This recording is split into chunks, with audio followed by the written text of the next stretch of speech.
नमस्कार। मैं इंदिरा सारस्वत, सहायाचार्य श्री कल्याण राज के कन्या महाविद्यालय सीकर।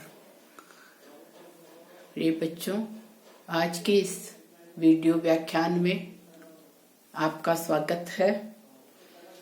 आज के व्याख्यान का हमारा विषय है ऋतुकाल के कवि पद्माकर।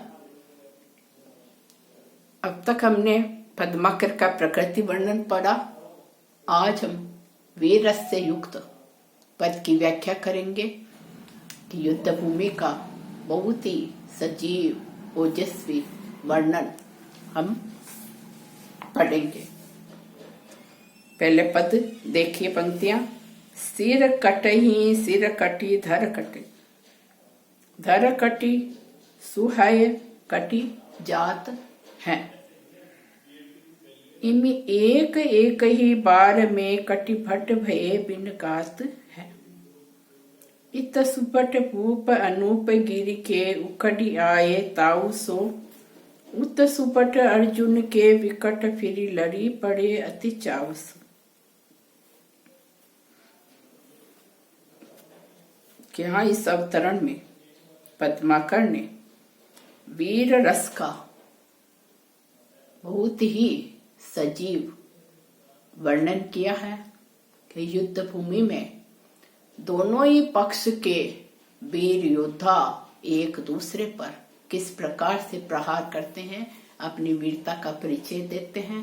तो चलिए हम ओज गुण से युक्त इस की व्याख्या करते हैं। पद्माकर कहते हैं कि युद्ध में वीर योद्धाओं के सिर कट रहे हैं। सिर कटही, सिर कटी धर कटही, कि युद्ध भूमि में आपस में जो परस्पर जो दोनों पक्ष हैं आमने सामने, तो उन योद्धाओं के सिर कट जाते हैं। सिर कट जाने के बाद भी वो लड़ते रहते हैं, धड़ कट रहे हैं, और धर कटने पर बलिष्ठ घोड़े कट रहे हैं। धर कटी सुहय, अच्छे जो घोड़े हैं वो भी युद्ध भूमि में कट रहे हैं, कि योद्धाओं के सिर काटे जा रहे हैं, धड़ कट रहे हैं। यहाँ तक कि जो सेना में हाथी घोड़े इत्यादि हैं वो भी मारे जा रहे हैं, काटे जा रहे हैं। इस प्रकार के आक्रमण से योद्धा एक बार में कटकर शरीर रहित हो रहे हैं। इम एक एक बार में कटिभट वे बिन गात, कि इतने परम वीर वो योद्धा है कि जिस पर प्रहार करते हैं तो एक ही बार में कि उन बट योद्धा कि योद्धा जो है कट जाते हैं और बिना शरीर वाले हो जाते हैं।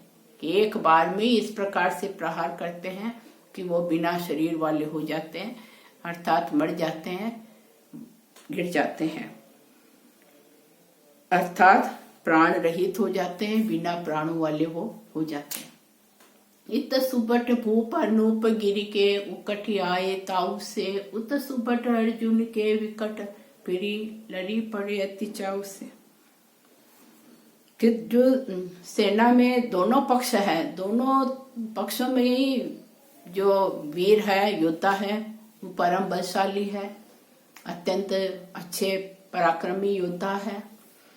तो इधर राजा कौन है? अनूप गिरी हिम्मत बहादुर के वीर सैनिक क्रोध में आक्रमण करते हुए उमड़ रहे हैं, अर्थात शत्रुओं पर वो टूट पड़ते हैं। इत सुबट योद्धा भूप राजा, कौन से राजा है? अनूप गिरी के हिम्मत बहादुर जो शासक है, उनके जो योद्धा है वो बड़े ताव से, उत्साह से, वीरता से, ओज से भर कर के मोर प्रहार करते हैं, आते हैं, लड़ते हैं, शत्रुओं पर आक्रमण करते हैं और शत्रुओं पर वो टूट पड़ते हैं। और उधर भी कौन है?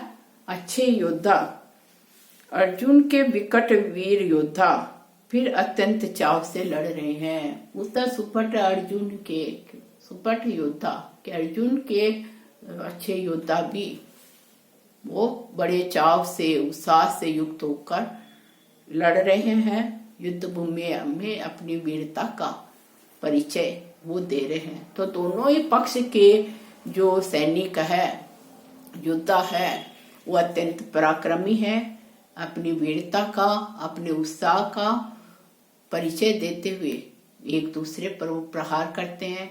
तो सिर कट जाते हैं, धड़ कट जाते हैं, यहाँ तक कि घोड़े भी कट जाते हैं, और एक बार में ही इस प्रकार का प्रहार करते हैं कि बेचारा योद्धा बिना शरीर वाला प्राण रहित होकर जमीन पर गिर जाता है।